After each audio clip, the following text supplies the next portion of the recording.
Rani nggak pernah nyangka kalau obrolan kecil sama Fikri, cowok kantornya, bakal bikin hidupnya jungkir balik.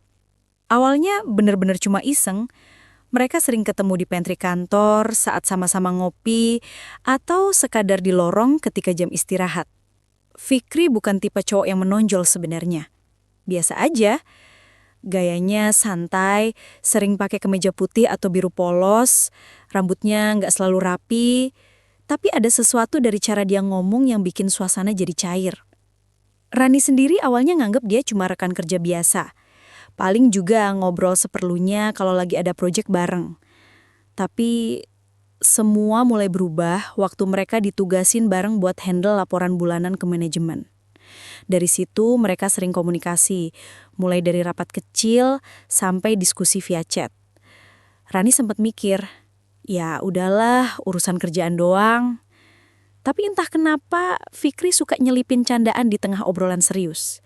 Misalnya, waktu Rani kirim revisi laporan yang udah dia begadang kerjain, Fikri bales, "Ngeri juga kamu, kayak nggak ada capeknya. Jangan-jangan kamu robot ya?" Rani yang biasanya kaku soal kerjaan malah jadi ngakak sendiri baca balasan itu. Dari situ obrolan mereka mulai ngalir lebih santai. Awalnya masih aman, bahas kerjaan, kadang ngeledekin soal makanan di kantin yang katanya rasanya nggak pernah enak. Tapi makin lama chat mereka mulai melebar. Rani kaget juga waktu suatu malam Fikri tiba-tiba ngechat cuma buat bilang, "Gila, atasan kita ngeselin banget ya hari ini. Rasanya pengen gue kirim parcel isi batu bata aja." Rani baca sambil senyum-senyum. Biasanya dia curhat soal atasan ke Dito, pacarnya. Tapi akhir-akhir ini Dito sering sibuk. Jawaban Dito singkat-singkat, kadang cuma emotikon. Beda banget sama Fikri yang bisa balas panjang lebar, nyambung, bahkan bikin dia ketawa di tengah bete. Lambat laun, Rani jadi terbiasa nungguin chat dari Fikri. Rasanya aneh, tapi ada semacam antisipasi setiap kali notif WA bunyi. Dia tahu itu salah, tahu banget. Karena dia masih sama Dito, pacarnya sejak kuliah.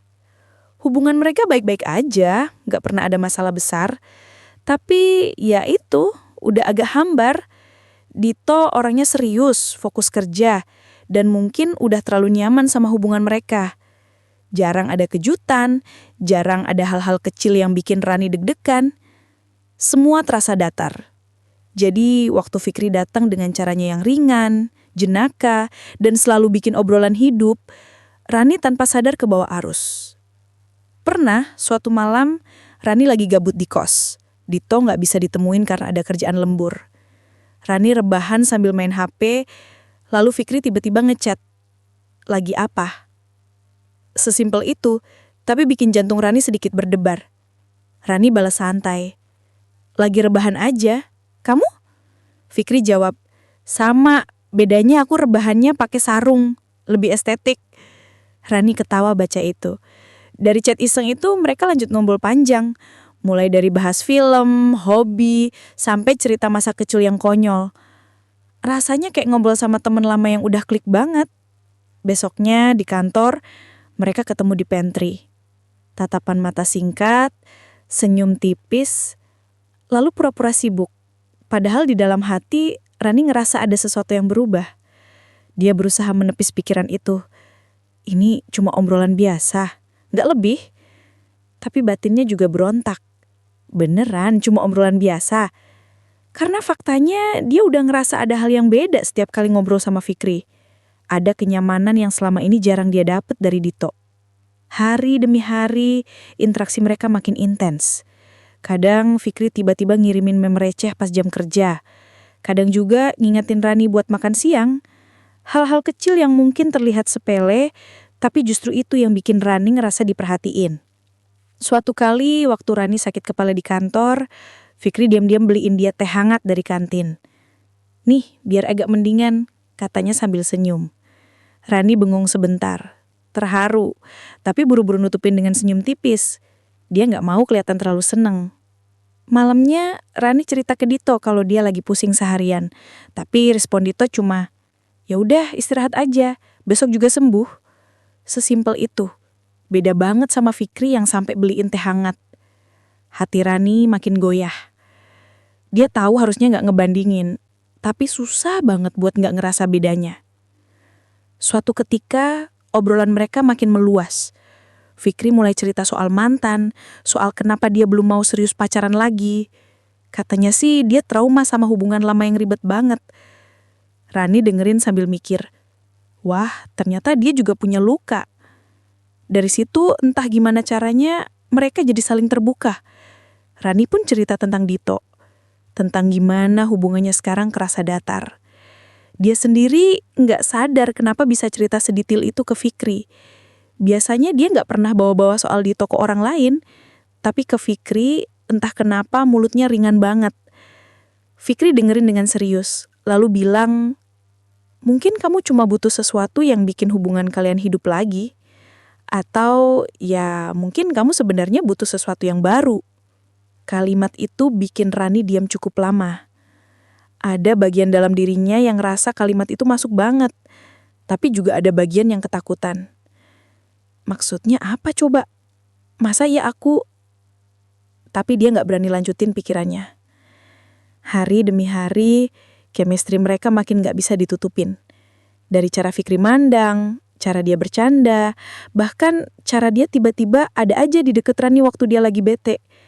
Semua bikin Rani makin bingung sama perasaannya sendiri. Dito masih ada, masih jadi pacarnya, tapi keberadaan Fikri jadi semacam celah yang gak bisa diabaikan. Pernah satu sore, mereka lembur bareng. Kantor udah sepi, cuma tinggal beberapa orang. Fikri duduk di seberang meja Rani, sibuk di laptopnya. Sesekali mereka ngobrol ringan. Lalu listrik tiba-tiba mati sebentar, bikin ruangan agak gelap.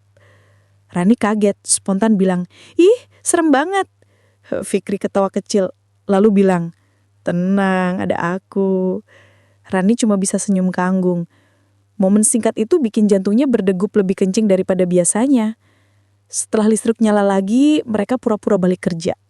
Tapi di hati Rani ada sesuatu yang aneh banget. Sejak saat itu, Rani jadi sering mikir sendiri sebelum tidur. Apa dia mulai jatuh hati? Atau cuma keasikan karena ada orang baru yang bikin dia hidup lagi? Dia coba yakinin diri sendiri. Ini cuma iseng, gak lebih. Tapi kenyataannya, tiap kali happy-nya bunyi, harapannya selalu semoga dari Fikri. Itu aja udah cukup buat nunjukin kalau hatinya gak lagi netral. Rani gak berani ngomong ke siapapun soal ini. Bahkan ke sahabatnya Tika, dia cuma bilang sekilas kalau ada cowok kantor yang asik diajak ngobrol. Tika sempat curiga. Jangan-jangan kamu baper lagi, Ran. Rani buru-buru ngeles. Enggak lah, cuma temen ngobrol doang. Lagian aku kan masih sama Dito. Tapi di hatinya dia tahu Tika gak salah-salah amat. Malam itu, sebelum tidur, Rani kepikiran lagi. Tentang semua obrolan, semua momen kecil yang dia alami sama Fikri. Tentang gimana bedanya perhatian Fikri sama respon dingin Dito. Tentang gimana obrolan iseng doang bisa berubah jadi sesuatu yang lebih dalam. Dia mulai takut sama arah perasaan ini. Tapi sekaligus gak bisa berhenti nikmatin. Rasanya kayak berdiri di pinggir tebing. Ngeri kalau jatuh, tapi ada bagian diri yang pengen lompat. Di dalam hatinya, Rani terus bergulat dengan pertanyaan yang sama. Beneran cuma obrolan biasa? Karena semakin lama, semakin jelas kalau jawabannya mungkin bukan begitu. Waktu terus jalan, dan intensitas komunikasi Rani sama Fikri makin gila-gilaan. Hampir tiap malam, sebelum tidur, mereka pasti chatan. Kadang cuma ngobrol receh, kadang bisa nyambung ke hal-hal serius yang bikin kepala Rani muter. Rasanya aneh. Biasanya sebelum tidur, Rani suka telepon Dito, nanyain kabar, sekedar dengar suara atau ngobrol random soal kerjaan masing-masing. Tapi sekarang, HP Rani lebih sering sibuk sama chat Fikri. Dan parahnya, dia ngerasa itu lebih seru daripada sekedar dengerin Dito ngomong soal target kantor atau meeting gak ada habisnya. Dito masih ada, tentu aja. Hubungan mereka gak putus, gak ada pertengkaran besar. Tapi Rani sadar banget kalau intensitas dia ngehubungin Dito makin jarang. Udah gak ada lagi momen nyari-nyari alasan buat telepon duluan. Kalaupun telepon, rasanya hambar. Kayak kewajiban doang. Beda banget sama obrolannya sama Fikri. yang selalu bikin deg-degan, bikin ngakak, atau bikin mikir dalam. Suatu malam, lagi-lagi mereka tenggelam di obrolan panjang lewat chat. Mulanya cuma bahas kerjaan, kayak biasa. Fikri nanya tentang presentasi yang bakal mereka bawain minggu depan. Tapi tiba-tiba, dia nyelipin pertanyaan yang agak bikin jantung Rani berdebar. Lu pernah ngerasa nggak sih kalau ada orang lain yang lebih ngerti lo dibanding pasangan sendiri? Rani sempet diam cukup lama. Pertanyaan itu kayak dilempar tepat ke kepalanya. Dia baca ulang beberapa kali, mikir keras. Sebenarnya itu bener banget. Kenapa ya belakangan ini curhat ke Fikri selalu terasa lega? Sementara kalau cerita ke Dito, ujung-ujungnya cuma, ya udah sabar aja. Atau nanti juga kelar. Dito jarang kasih feedback yang bikin Rani ngerasa didengar. Tapi Fikri beda. Dia bisa kasih feedback, bisa bikin Rani ngerasa dipahami. Setelah mikir sebentar, Rani akhirnya ngetik balesan. Mungkin pernah sih. Kenapa nanya gitu? Jari-jarinya agak gemetar pas pencet send. Dalam hati ada rasa takut sama jawaban yang bakal muncul. Gak lama, Fikri bales. Nggak tahu, soalnya gue ngerasa akhir-akhir ini ngobrol sama lu tuh lebih nyambung daripada sama cewek-cewek yang pernah deket sama gue. Rani bengong. Dadanya berasa penuh, kayak ada sesuatu yang nyangkut. Dia baca lagi kalimat itu, terus senyum kecil muncul tanpa sadar. Deg-degannya makin kenceng. Sialnya, bukannya mundur atau ngejaga jarak, rasa kepo dan penasaran dalam diri Rani malah makin besar. Dia pengen tahu lebih jauh. Pengen tahu sejauh mana sebenarnya Fikri mikir kayak gitu.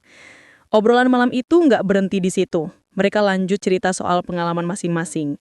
Fikri ngomong jujur, katanya dia orangnya gampang bosen kalau hubungan terlalu monoton. Dia butuh pasangan yang bisa diajak ngobrol segala hal, nggak sekedar rutinitas. Rani ngerasa kayak lagi bercermin. Hubungan dia sama Dito selama ini memang nyaman, tapi ya itu, udah kayak rutinitas. Jarang ada percikan yang bikin jantungnya deg-degan lagi. Rani ngetik pelan-pelan. Kayaknya gue ngerti maksud lo. Kadang gue juga ngerasa hubungan gue sekarang udah terlalu datar. Begitu kalimat itu terkirim, Rani langsung tarik napas panjang. Ada rasa bersalah. Dia kayak lagi ngehianatin Dito secara nggak langsung. Tapi di saat yang bersamaan, ada rasa lega. Kayak akhirnya dia bisa ngakuin apa yang selama ini dia cuma simpen sendiri. Fikri balas dengan cepat. Lo nggak sendirian, Ran. Gue ngerti kok. Kalimat singkat itu cukup buat bikin Rani terdiam lama. Dia pegang HP erat-erat, matanya menerawang ke langit-langit kamar. Ada sesuatu yang berubah malam itu. Batas antara sekedar temen ngobrol dan sesuatu yang lebih mulai kabur. Hari-hari berikutnya, intensitas mereka makin jadi. Mereka bukan cuma ngobrol soal kerjaan atau curhat receh. Kadang-kadang obrolannya jadi agak pribadi, bahkan menyentuh hal-hal yang harusnya nggak mereka bahas. Kayak soal mimpi masing-masing, luka lama, bahkan pertanyaan-pertanyaan konyol kayak, kalau suatu hari lo tiba-tiba harus nikah sama gue, lo rela nggak? Fikri ngetik itu sambil pakai emotikon ketawa. Tapi buat Rani, pertanyaan itu bikin pipinya panas. Dia balas dengan bercanda juga. Gila aja, kita kan cuma partner kerja. Tapi dalam hati, dia nggak bisa bohong kalau pertanyaan itu bikin dia kebawa mikir. Ada momen lain yang makin bikin batas mereka kabur. Suatu sore, kantor lagi sepi. Rani turun ke pantry buat bikin kopi. Fikri tiba-tiba nongol pura-pura juga lagi butuh kopi. Mereka ngobrol sebentar, ketawa-ketawa kecil, terus lanjut obrol sampai di sofa kantor ke tempat favorit mereka. Udah kayak fitur penambahan tangan baru aja. Sofa, tempat duduk favorit Rani dan Fikri. Tiba-tiba, tangan Fikri sempat nyenggol tangan Rani pas mau ngambil sendok. Sentuhan itu cuma sepersekian detik, tapi cukup bikin Rani ngerasa aliran listrik kecil menjalar ke seluruh tubuh mereka. Mereka sama-sama diam sebentar, lalu buru-buru pura-pura biasa lagi. Tapi jujur aja, setelah itu, kepala Rani nggak bisa berhenti mikirin momen kecil tadi. Di sisi lain, hubungannya sama Dito makin kerasa renggang. Bukan berarti mereka putus atau ribut besar, tapi komunikasi mereka makin dingin. Kalau dulu Dito sering ngajak jalan pas weekend, sekarang lebih sering alasan capek atau ada kerjaan.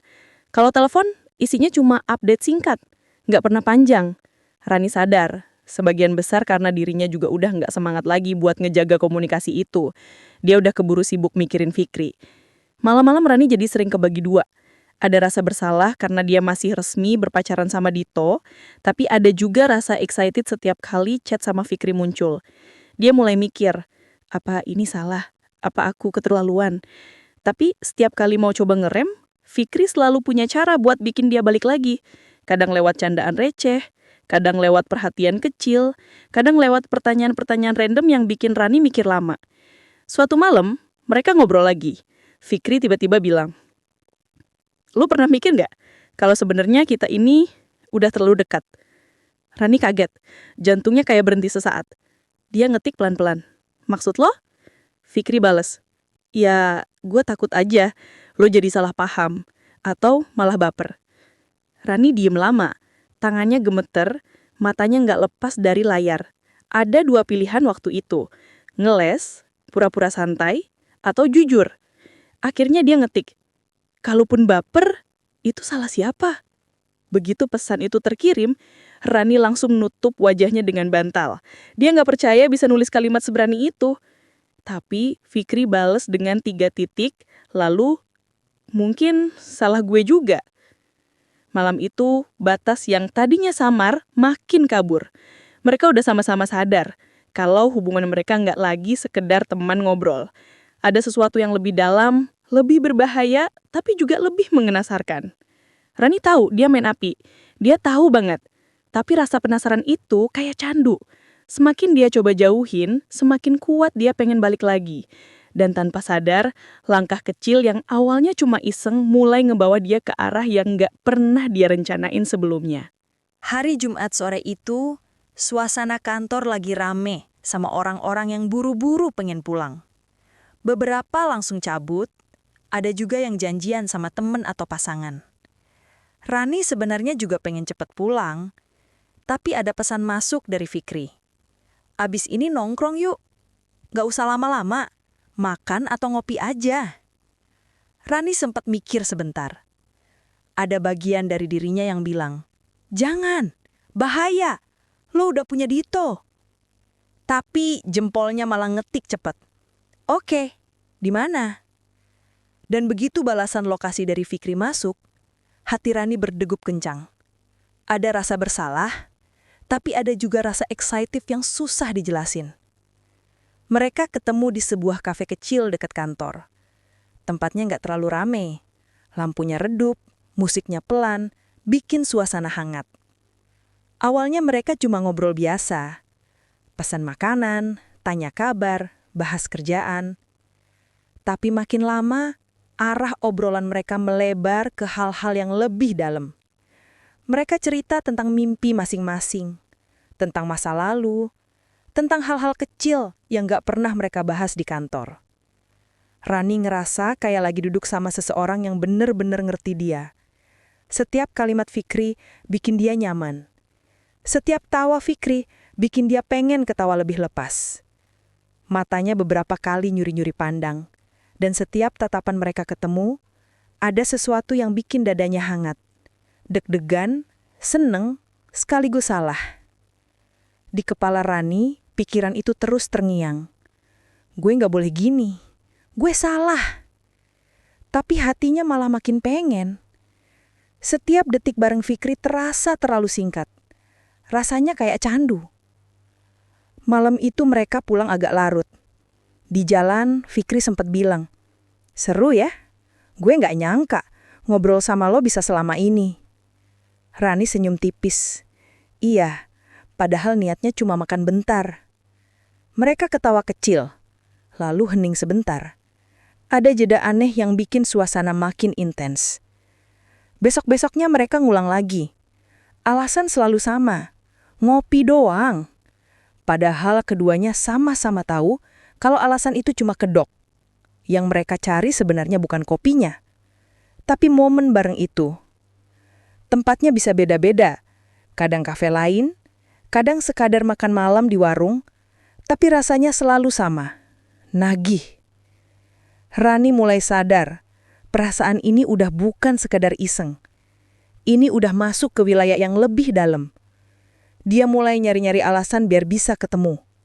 Kadang sengaja pulang kantor lebih lama, kadang pura-pura ada kerjaan padahal nungguin Fikri selesai. Setiap kali ketemu, Rani selalu pulang dengan hati campur aduk. Bersalah ke Dito, tapi bahagia karena bisa ketawa lepas sama Fikri. Malam-malamnya pun berubah. Kalau dulu HP Rani selalu sibuk sama notif dari Dito, sekarang layar HP-nya lebih banyak dipenuhi nama Fikri. Obrolan mereka panjang, nggak pernah habis. Kadang serius, kadang receh, kadang terlalu jujur. Sampai suatu malam, Fikri nanya, "Lo yakin kita nggak bakal kebablasan?" Rani diam lama, hatinya gemetar. Dia tahu maksud Fikri bukan sekedar bercanda. Dia balas pelan, "Entahlah, kadang gue mikir ini salah, tapi gue nggak bisa berhenti." Jawaban itu bikin Fikri lama nggak balas. Rani udah panik, takut kebangetan ngomong jujur. Tapi akhirnya Fikri bales, "Gue juga ngerasa gitu." Dan di titik itu, keduanya udah sama-sama ngerti. Mereka bukan lagi sekedar teman ngobrol. Ada sesuatu yang lebih besar yang udah kebangun. Hari-hari berikutnya, Rani ngerasa kayak dua orang dalam satu tubuh. Di depan Dito, dia berusaha jadi pacar yang sama, yang masih peduli dan masih nurut kalau Dito ngajak ketemu.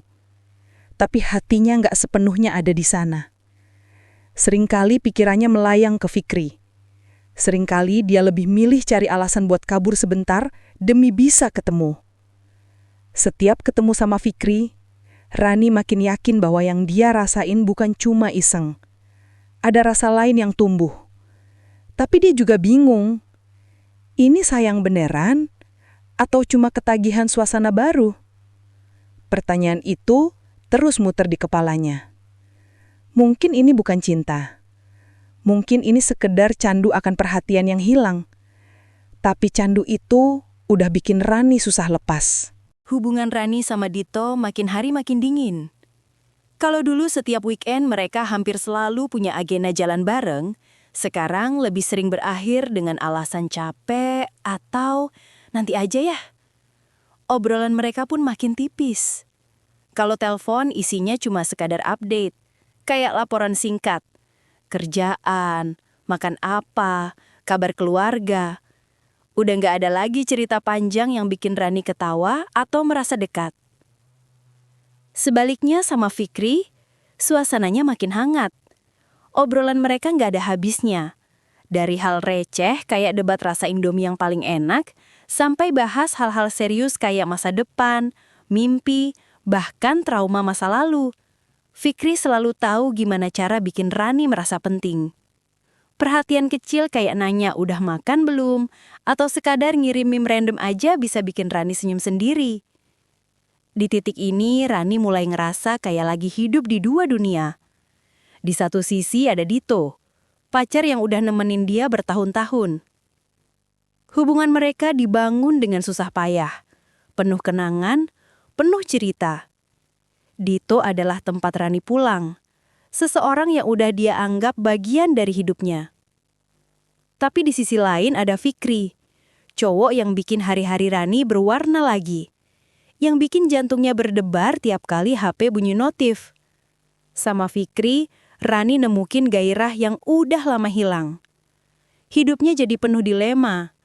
Kalau lagi bareng Dito, Rani sering merasa bersalah. Dito nggak pernah curiga, tapi matanya yang penuh perhatian justru bikin hati Rani makin nyesek. Kalau lagi bareng Fikri, semua rasa salah itu kayak hilang diganti rasa bahagia yang sulit dia tolak. Suatu malam, Rani lagi rebahan di kasur sambil scroll HP. Notif dari Fikri muncul, ngajak ngobrol receh. Dia senyum kecil, niatnya langsung bales. Tapi tiba-tiba ada telepon masuk dari Dito. Nama yang muncul di layar bikin senyum itu memudar. Dengan sedikit ragu, Rani angkat. "Ran?" Suara Dito terdengar lembut tapi serius. "Akhir-akhir ini kamu beda banget. Kamu gak kayak biasanya. Kalau ada apa-apa, cerita aja. Aku gak mau kamu simpan sendiri." Kalimat itu bikin dada Rani sesek. Dia diam lama, gak tahu harus jawab apa. Dito masih peduli. Jelas banget. Cowok itu masih sayang, masih perhatian. Tapi kenapa hati Rani malah lari ke Fikri? Kenapa setiap kata-kata perhatian dari Dito justru bikin dia merasa bersalah bukannya lega? Rani akhirnya jawab pelan. Aku cuma lagi capek aja, Dit. Kerjaan lagi banyak. Dito nggak langsung percaya, tapi dia nggak maksa. Oke, tapi ingat, aku selalu ada kalau kamu butuh. Percakapan itu selesai begitu aja, tapi meninggalkan perasaan aneh di hati Rani. Setelah telepon ditutup, HP-nya langsung bunyi lagi. Notif dari Fikri masuk. Lo ngapain? Kok lama balasnya? Rani terdiam. Dua dunia itu benar-benar bikin kepalanya pusing. Di satu sisi ada Dito yang tulus. Di sisi lain, ada Fikri yang bikin dia nagih. Dan semakin hari beratnya makin terasa. Dia mulai sering bertanya dalam hati, apa gue jahat? Apa gue nggak layak dapet cowok sebaik Dito? Tapi setiap kali dia berniat buat berhenti komunikasi sama Fikri, hatinya sendiri yang nolak. Rasa penasaran, rasa senang, rasa hidup yang kembali berwarna. Semuanya bikin dia susah banget buat mundur. Hari-hari Rani jadi tarik ulur perasaan. Dia bisa ketawa bahagia bareng Fikri sore ini. Lalu pulang dengan rasa bersalah luar biasa ketika Dito ngechat nanyain kabar. Dia bisa nyaman di pelukan Dito saat ketemu. Tapi diam-diam mikirin senyum Fikri. Dua dunia ini berat banget buat dijalani. Tapi Rani juga belum siap kehilangan salah satunya. Hari Minggu itu jadi hari yang bikin Rani ngerasa dadanya penuh sesak. Angin sore berhembus pelan di taman kota, daun-daun berjatuhan, tapi rasanya dunia justru berhenti berputar ketika Fikri melontarkan kalimat yang selama ini cuma berputar di benak Rani. Ran, gue nggak mau jadi orang ketiga terus, tapi jujur, gue udah jatuh cinta sama lo. Degupan jantung Rani makin kencang. Tangannya yang tadi santai nyender di bangku, sekarang kaku, dingin, kayak baru dicelupin ke dalam es. Dia nggak nyangka Fikri berani sejujur itu. Selama ini mereka memang sering ngobrol, ketemu, dan bercanda seolah nggak ada beban. Tapi Rani selalu ngerasa ada batas tipis yang seakan nggak boleh dilewati. Dan sekarang, batas itu udah dirobohin Fikri. Rani menatap Fikri, matanya mencari kejelasan di balik ucapan itu. Tapi tatapan Fikri justru semakin dalam, penuh keyakinan, seakan gak ada keraguan lagi. Seakan dia benar-benar siap ambil resiko, meski taruhannya hati Rani yang masih nyangkut sama Dito. Fik, Rani mencoba buka suara, tapi kata-kata itu langsung macet di tenggorokan. Bibirnya kering. Dia menarik nafas panjang, lalu menunduk. Seolah tanah di bawah kakinya lebih gampang diajak ngobrol daripada cowok yang sekarang duduk di sampingnya. Di kepala Rani, bayangan Dito muncul. Pacarnya yang udah nemenin dia bertahun-tahun, yang selalu sabar walaupun akhir-akhir ini sering ngerasa diabaikan. Kata-kata Dito semalam masih terngiang jelas. Ran, akhir-akhir ini kamu beda banget. Kalau ada apa-apa, cerita aja. Aku nggak mau kamu simpan sendiri. Dito peduli. Dito masih sayang. Tapi kenapa hatinya lebih tenang kalau sama Fikri? Kenapa senyum Fikri bisa bikin masalah dunia seakan hilang meski cuma sebentar? Rani mendongak sedikit, tapi pandangannya masih samar. Dia lihat Fikri nggak sabar nunggu jawaban, meski wajahnya berusaha kelihatan tenang. Ada tatapan penuh harap di mata Fikri, dan itu bikin Rani tambah bingung. Fik, aku nggak tahu ini apa. Aku nyaman sama kamu, iya. Aku ngerasa hidup aku lebih berwarna, iya. Tapi aku juga masih sayang sama Dito. Suara Rani lirih, nyaris kayak bisikan, tapi cukup jelas untuk bikin bahu Fikri turun sedikit. Fikri menghela nafas lalu tersenyum tipis. Gue ngerti, Ran. Gue nggak maksa. Tapi gue juga nggak bisa pura-pura nggak punya rasa. Gue udah terlanjur jatuh, dan jatuhnya beneran dalam. Kalau lo masih ragu, gue siap nunggu. Tapi jangan bikin gue jadi bayangan ya. Kalimat itu nusuk banget di hati Rani. Dia sadar kalau terus ngegantungin Fikri, lama-lama cowok itu bisa capek. Tapi kalau dia mutusin Dito sekarang, apa itu pilihan yang benar? Apa rasa nyaman sama Fikri benar-benar cinta atau cuma ilusi yang tercipta karena dirinya lagi bosan sama hubungan lama? Rani diem lama. Suara anak-anak main sepeda, suara daun jatuh, semua terdengar samar kayak ada di balik kaca. Yang dia dengar cuma detak jantungnya sendiri. Dia ingin bilang iya ke Fikri, ingin bilang kalau hatinya juga udah ke bawah. Tapi di saat yang sama, dia juga nggak tega nyakitin Dito, cowok yang nggak salah apa-apa selain kurang bisa bikin dia ngerasa hidup lagi. Fik, aku nggak bisa jawab sekarang. Hening. Fikri terdiam, lalu mengangguk pelan. Dia senyum, tapi senyum itu jelas bukan senyum lega. Lebih kayak senyum buat nutupin kecewa. Oke, gue ngerti Ran. Lu butuh waktu kan? Rani cuma bisa angguk. Suasana makin aneh. Dua orang yang biasanya bisa ketawa bareng berjam-jam, sekarang terjebak dalam diam yang bikin nafas berat. Rani coba pegang botol minum yang ada di sampingnya, sekedar ngelakuin sesuatu biar tangannya nggak gemetar. Ran, Fikri akhirnya bicara lagi, pelan. Apapun keputusan lo nanti, gue cuma pengen lo jujur sama hati lo sendiri. Jangan karena kasihan, jangan karena takut. Lo berhak bahagia, Ran, dengan siapapun itu. Kata-kata itu makin bikin hati Rani campur aduk.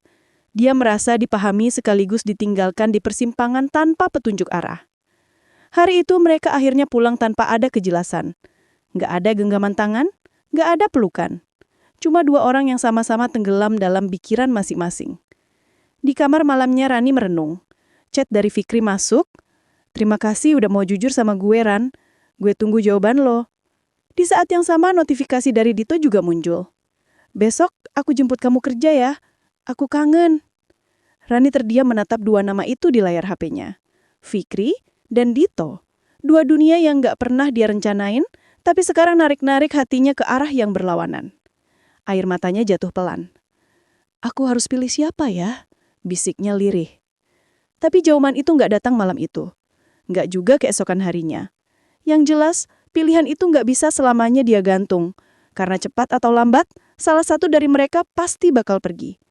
Dan entah kenapa, pikiran itu bikin dada Rani makin sesak.